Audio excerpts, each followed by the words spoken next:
Hello everyone, my self Vineet Sharma. न्याय प्रबोधन law studies में आपका स्वागत है। हम आज बात करेंगे क्वारंटीन के नियम की अवज्ञा।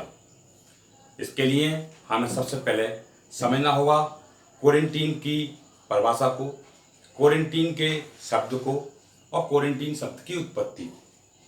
क्वारंटीन शब्द की उत्पत्ति बेल्जियम भाषा का शब्द है, जो कि वेनिस शहर के भाषा से शहर से लिया गया है।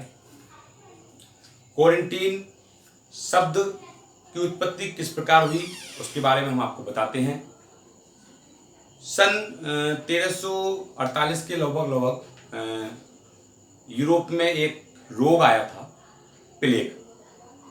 और प्लेग जो रोग था वह संक्रमण से फैलता था, अर्थात एक व्यक्ति से दूसरे व्यक्ति में वह रोग फैलता था। उस रोग को रोकथाम के लिए वो रोग ना फैले और किसी व्यक्ति को स्वास्थ्य की क्षति ना हो, इसलिए एक नियम बनाया गया कि जो भी यूरोप में बाहर से आएगा उसको 40 दिन एक ऐसी जगह रखा जाएगा जिससे यदि अगर वह व्यक्ति संक्रमण से पीड़ित हो तो संक्रमण की संभावना दूसरे व्यक्ति में ना पहुंचे, संक्रमण दूसरे व्यक्ति में ना पहुंचे। तो जो क्वारंटीन शब्द है वो बेनिस भाषा का शब्द है क्वारंटेना। क्वारंटेना का अर्थ होता है 40 दिन, और 40 दिन से क्वारंटेना शब्द की उत्पत्ति हुई, क्वारंटेना से क्वारंटीन शब्द की उत्पत्ति हुई और हिंदी में इसको बोलते हैं करंटीन। हम बात कर रहे हैं क्वारंटीन के नियम की अवज्ञा की। क्वारंटीन के नियम की अवज्ञा यदि कोई व्यक्ति करता है तो वह आईपीसी की धारा 271 के अंतर्गत दंडित होता है, कारावास के प्रति कारावास को होता है। हम बात करेंगे सेक्शन 271 की, क्वारंटीन के नियम की अवज्ञा, आईपीसी का सेक्शन 271। इसमें किसी भी व्यक्ति को किसी व्यक्ति के द्वारा उसे क्वारंटीन करा गया है और क्वारंटीन करने के बाद वह उस नियम की अवज्ञा करता है, क्योंकि क्वारंटीन भी एक नियम के अंतर्गत चलता है। वह उससे भाग जाता है, उसके अंदर क्वारंटीन रहते हुए भी जो है अनुशासनहीनता करता है, या फिर वह चुपचाप वहाँ से निकल जाता है और क्वारंटीन के नियम को तोड़ता है, तो वह सेक्शन 271 के अंतर्गत नियंत्रित होगा और दंडित भी होगा। इसमें सजा का और जुर्माने का दोनों का प्रावधान भी हो सकता है, लेकिन यह वहाँ की उसकी परिस्थिति के आधार पर, ग्राउंड्स के आधार पर निर्भर करता है। एक छात्र ने पूछा था कि 271 में सर अगर आईपीसी सेक्शन 271 की बात करें तो उसमें सर जलयान शब्द का प्रयोग ही करा गया है।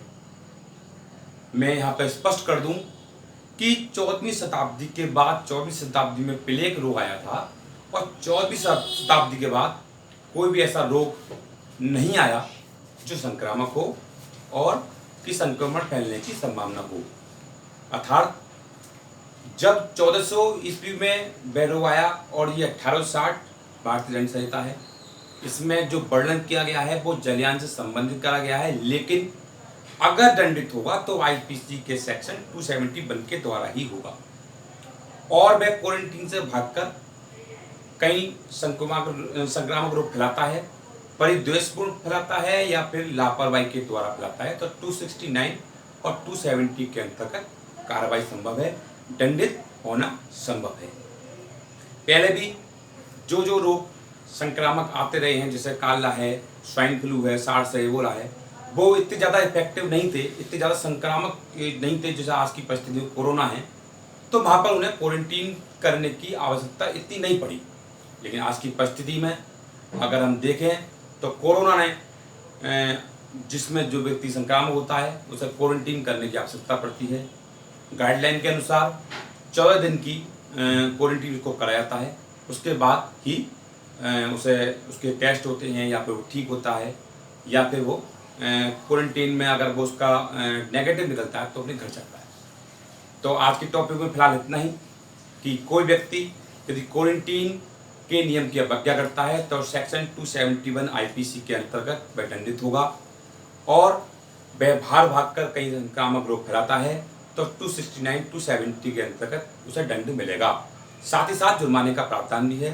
जाते जाते एक संदेश कि हम में से कोई व्यक्ति यदि किसी संक्रामक रोग से पीड़ित हो गया है और वह जानता है या उसके सिम्टम्स हैं इस प्रकार के, तो वह तुरंत शासन प्रशासन या चिकित्सक को संपर्क करे और उसके बाद वह क्वारंटीन हो जाए और क्वारंटीन के नियम की अवज्ञा न करे, क्योंकि हमारे द्वारा किसी प्रकार की क्षति समाज को नुकसान दे सकती है, स्वास्थ्य संबंधी नुकसान दे सकती है, संक्रामक रोग फैला सकती है।